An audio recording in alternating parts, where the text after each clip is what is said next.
পরিবেশ। সূর্য তখনই নিজের উত্তাপের পরিচয় দেয়নি ধরণীর বুকে।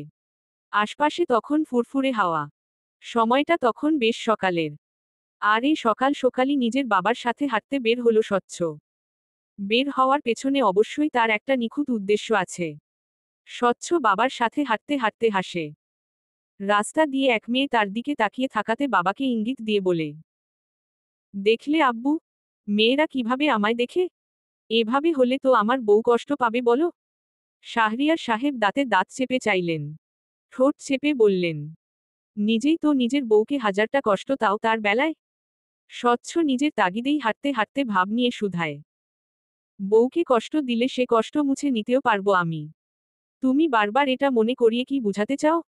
আমি আমার বউকে কেবল কষ্টই দিই, ভালোবাসি না? শাহরিয়ার সাহেব এবারে চোখ গরম করে তাকালেন। রাগত স্বরে বলে উঠলেন, থাপড়ে গাল লাল করে দিব বেয়াদব। স্বচ্ছ এই পর্যায়ে হাঁটা থামায়। চোখ মিনমিনে করে তাকিয়ে বলে উঠে, আব্বু, আমার মনে হয় বিয়েটা আবার করা উচিত।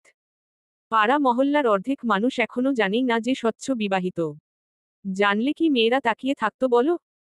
শাহরিয়ার সাহেবের এই পর্যায়ে রাগে ফেটে পড়ার জোগাড় হলো যেন। ছেলে আবার বিয়ে করতে চাইছে, বিষয়টা তার মেজাজ খারাপ করে দিল এক মুহূর্তেই। গম্ভীর স্বরে টানটান গলায় বললেন তিনি, সরাসরি বলো যা বলার। স্বচ্ছ দাঁত কেলিয়ে হেসে শুধাল, বিয়ে বিয়ে অনুভূতি নিতে চাইছি আবার। কথাটা বলার সাথে সাথেই স্বচ্ছর গালে দানবীয় এক চড় পড়ল। যেন কান যা ঝা করে উঠল এক মুহূর্তেই। শাহরিয়ার সাহেব স্থান কাল ভুলে ছেলেকে চড় মেরাই বলে উঠলেন, সুহার জন্য পাগলামি করে এখন অন্য কাউকে বিয়ে করতে চাইছো বেয়াদব? তুমি আসলেই একটা অকর্ম আর কুৎসিত মনের সন্তান। আমার সম্মান ডুবাতে। স্বচ্ছ মুহূর্তেই গালে হাঁক রেখে উত্তর করে, তোমার বৌমাকেই তো বউ হিসেবে চাইছি আব্বুজান। শুধু শুধু চড়টা মারলে। এইবারে রাগ কমল বোধ হয় শাহরিয়ার সাহেবের। থমথমে মুখে বললেন, গর্দভের মতো কথা বলো কেন? স্বচ্ছ হাসে। বলে, বউকে বউ সাজে দেখা হয়নি সেবার ভালো করে। এখন দেখতে চাইছি খুব করে। ব্যবস্থা করো আব্বু। চলে গিয়েছিলে কেন সেবার? করব না ব্যবস্থা? সেবার সংসারটা করলে এতদিনে নিশ্চয় আমার বাসায় দুটো খুদে নাতি নাতনির মুখ দেখতাম আমি। স্বচ্ছ আফসোস সুরে শুধায়, আব্বু, ব্যবস্থা না করলে তোমার নাতি নাতনি পেতেও দেরি হবে। তুমিই বুঝো এবার কি করবে। কথাটা শুনেই শাহরিয়ার সাহেব কেসে উঠলেন। চোখ রাঙ্গিয়ে বললেন, বেয়াদব কোথাকার, মেরে মুখ ভেঙ্গে দেওয়া উচিত তোমার। খারাপ কি বলেছি? আমি আসার পর থেকে তোমরা যা নিষ্ঠুরতা আমার সাথে দেখাচ্ছ, মনে হচ্ছে তুমি কোনোদিন বউয়ের পিছনে ছুটোনি। দাঁতে দাঁত চাপা স্বরে উত্তর এল, তোমার মতো বেখেয়ালি কাজকর্মও করে বেড়ায়নি। স্বচ্ছ মুখ গোল করে বলে, যা বলার ক্লিয়ারলি বলো আব্বু। তুমি আমার আনুষ্ঠানিক বিয়ে, আনুষ্ঠানিক বাসরের ব্যবস্থা করতে চাইছো না তাই তো? শাহরিয়ার সাহেব এই পড়ায় ছেলের নির্লজ্জতা দেখে দ্রুত হাঁটলেন যাতে ছেলের থেকে এগিয়ে যায়। যেতে যেতে বললেন, চুপ, সুহার দাদার সাথে কথা হবে। স্বচ্ছ যখন বাসায় ফিরল দেখতে পেল সোফায় বসা তিহানকে। সাথে অবশ্য বসে আছে রোহানও। হাতে মিষ্টির প্যাকেট। স্বচ্ছকে দেখামাত্রই রোহান দাঁত কেলিয়ে হেসে ওঠে। এগিয়ে এসে একটা মিষ্টি এগিয়ে বলে ওঠে, বড় ভাই, মেয়ে দেখতে যাচ্ছি আজ। দোয়া করবেন যাতে বিয়েটা হয়ে যায় আমার, তাহলে অন্তত আপনাকে ঝালানো কমাই যদি। স্বচ্ছর মেজাজ জ্বলে উঠে যেন।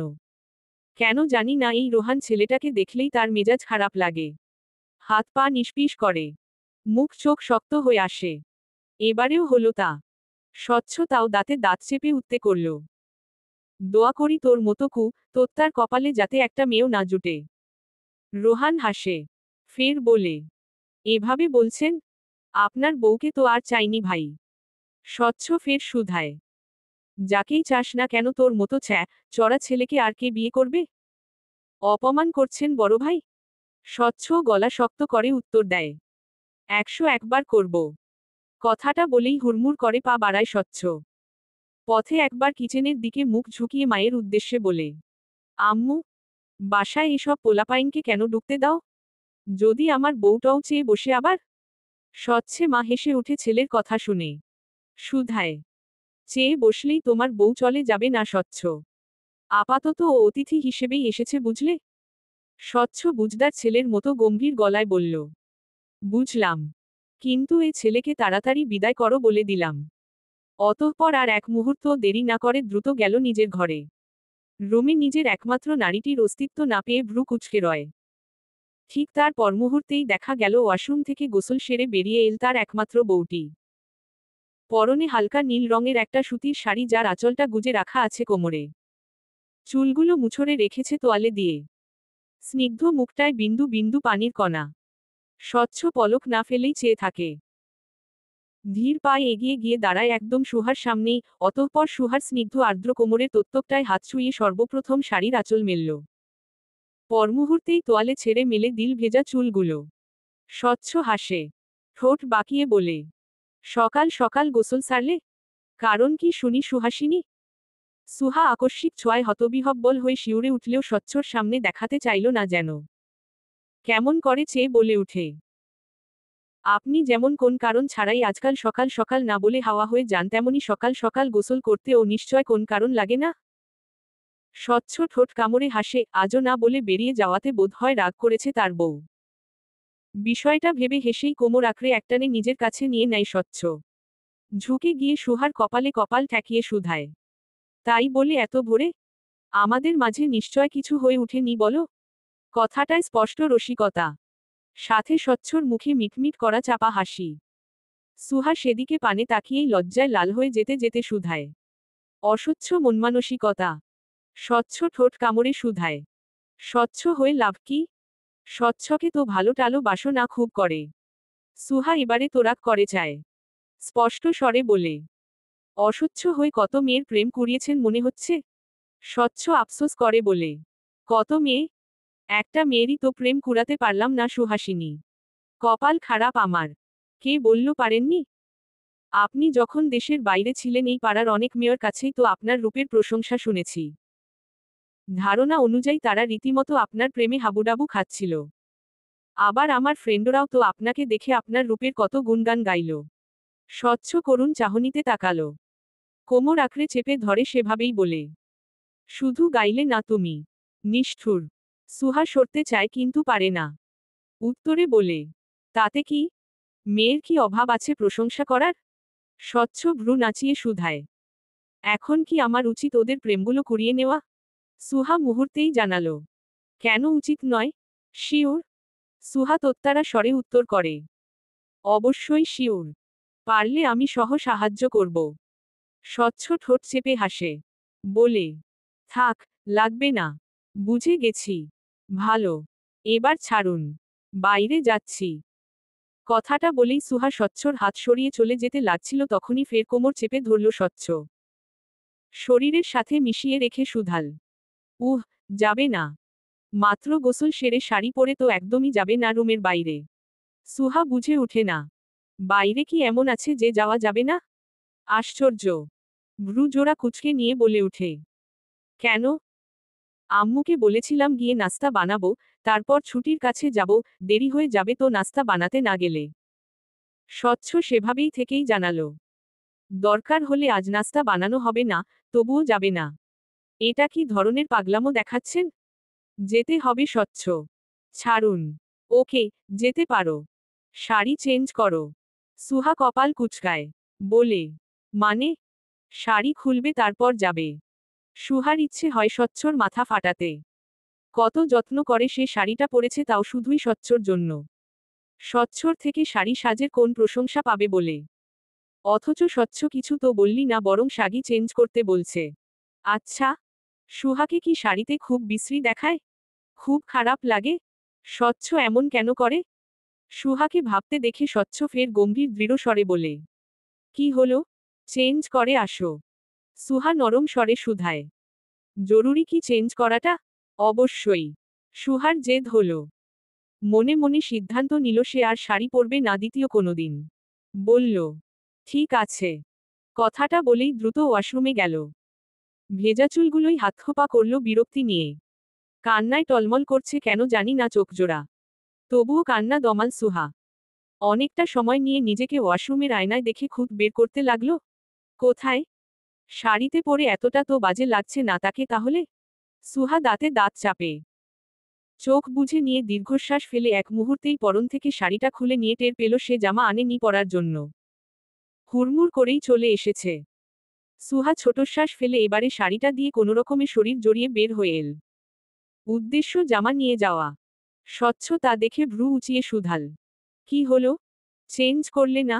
সুহা নীরস স্বরে উত্তর করে, করছিলাম, ড্রেস নিয়ে যাইনি। এই কারণে। কথাটা বলেই আলমারি থেকে ড্রেস নিতে যায়। স্বচ্ছ তাকিয়ে দেখে সুহা কোনোভাবে শাড়িটা জড়িয়েছে কেবল পিঠয় এবং পেটের কিছুটা অংশ দৃষ্টিতে আসছে যার দরুন স্বচ্ছ হাসে। শুকনো ঢোক গিলে ততক্ষণে দুয়েকবার নজর সরিয়ে পরমুহূর্তেই কি বুঝে এগিয়ে গেল। আচমকাই সুহার পেছনে গিয়ে কানের কাছে ফিসফিস স্বরে বলে, তুমি বোধহয় খেয়াল করনি যে তোমার পিঠয় শাড়ি জড়াওনি সুহাসিনী। কথাটা বলেই সুহাকে কোলে তুলে স্বচ্ছ। আর তখনই কোনোরকমে জড়িয়ে রাখা শাড়িটা গড়িয়ে পড়ল ফ্লোরে। মুহূর্তেই ব্লাউজের নিচাংশে দৃশ্যমান হলো সুহার ফর্সা পেট, স্বচ্ছ হাসে সেদিকে তাকিয়ে। কিছু বলতে নিতেই সুহা দ্রুত হাত রাখে স্বচ্ছর চোখে। বলে, এবার কিন্তু খারাপ হয়ে যাবে স্বচ্ছ। চেঞ্জ করতে বলেছেন, করতেই নিচ্ছি। স্বচ্ছ ঠোঁট চেপে হাসে। কিছুই বলে না। ওভাবেই সুহাকে বিছানায় নিয়ে গিয়ে শোয়াল। নিজেও কিছুটা ঝুঁকে গিয়ে সুহার কানের কাছে চুলগুলো ফু দিতেই সুহা বলে, কি করছেন? স্বচ্ছ ঠোঁট ছোঁয়ায় সুহার গালে। কানের কাছে কেমন করা স্বরে বলে, নিজেকে সামলানো কঠিন ঠেকেছে আজকাল। কি করা উচিত আমার? সামলানো নিজেকে? নাকি যা মন চাচ্ছে তাই করা? স্বরটা কেমন ঠেকে। কণ্ঠটা অন্যদিনের তুলনায় ভিন্ন। সুহা লোমকূপ অব্দি শিহরিত হয়। কিছুটা কম্পিত স্বরে শুধায়, হু। স্বচ্ছ এবারে গভীর দৃষ্টিতেই তাকায়। বলে, তোমাকে প্রয়োজন সুহাসিনী। এবারে সুহার কথা আসতে চাইল না। বুকের ভেতর তীব্র কম্পন। সব ঝগড়ক, কঠিন স্বর তখন মিয়ে গেছে। বহু কষ্টে তবুও শুধাল, কি? স্বচ্ছ মুহূর্তেই মুখ ডুবায় সুহার গলার দিকে। নিজের ঠোঁটের এবং খোঁচা দাড়ির স্পর্শ সুহার গলার দিকে জানান দিতে দিতে শুধায়, তোমার মাঝে হারাতে। ঠিক তখনই বাইরে থেকে স্বচ্ছর মায়ের ডাক শোনা গেল। সুহা। সুহা চোখ গোল গোল করে তাকায়। সচেতন স্বরে বলে উঠে, আম্মু ডাকছে। স্বচ্ছর নড়চড়ে নাম নেই, সেভাবেই মুখ ডুবিয়ে আছে সুহার গলায়। নিজের মনোযোগ থেকে এইটুকুও নার্সরে বরং বলে, আম্মু জানে তার পুত্রবধূ এখন ব্যস্ত থাকবে। সুহার তখন মরণ দশা যেন। চোখ বুঝে আছে। পুরুষালী অধরের স্পর্শে অজানা অনুভূতির যোগান। তবুও রোধ হওয়া কণ্ঠস্বরে জানায়, ছেড়ে দিন। স্বচ্ছ মুখ তুলে তাকায়। ঠোঁট কামড়ে বলে, ছেড়ে দিব? সুহা ঘন ঘন শ্বাস ফেলছে, অস্থির ঠেকেছে তার। বলল, বাইরে যাব আমি। স্বচ্ছ বাঁকা হাসে। বলে, আমায় এভাবে সিডিউসড করে যাব আমি বলাটা মানাচ্ছে সুহাসিনী? কথাটা বলেই স্বচ্ছ ফের ঠোঁট ছোয়াল সুহার গলায়। দুয়েকটা চুম্বন একে শক্তপোক্ত এক কামড় বসাতেই ওপাশ থেকে দরজার আওয়াজ আসল। শোনা গেল, ভাইয়া। স্বচ্ছর মেজাজ খারাপ লাগে। ওভাবে থেকেই বলে, কি? ভাবির বান্ধবীরা এলতো। ছুটি আপুর বাসায় যাবে না? ওই কারণে আম্মু বলল ডেকে দিতে। স্বচ্ছ বিড়বিড় স্বরে শুধা এবারে, খালি ডিস্টার্ব। কথাটা বলেই ভদ্রবাচ্চার মতো উঠে দাঁড়ালো সে। দরজা খুলে নিয়ে সিয়াকে দেখে যেতে যেতে বলল, তোর ভাবি আসছে, যা। সিয়া তবুও গেল না। যেন খবরটা তার ভাবিকে দেওয়া লাগবেই লাগবে। পা বাড়িয়ে রুমে আসতেই দেখা গেল সুহা শাড়ি পরার চেষ্টা চালাচ্ছে। সিয়া মিনমিনে স্বরে জানায়, ভাবি, তুমি শাড়ি পরছ? সুহা কোনো কিছু না করেও চোরের মতো থাকল। লজ্জায় গাল লাল হয়ে আসছে অকারণেই।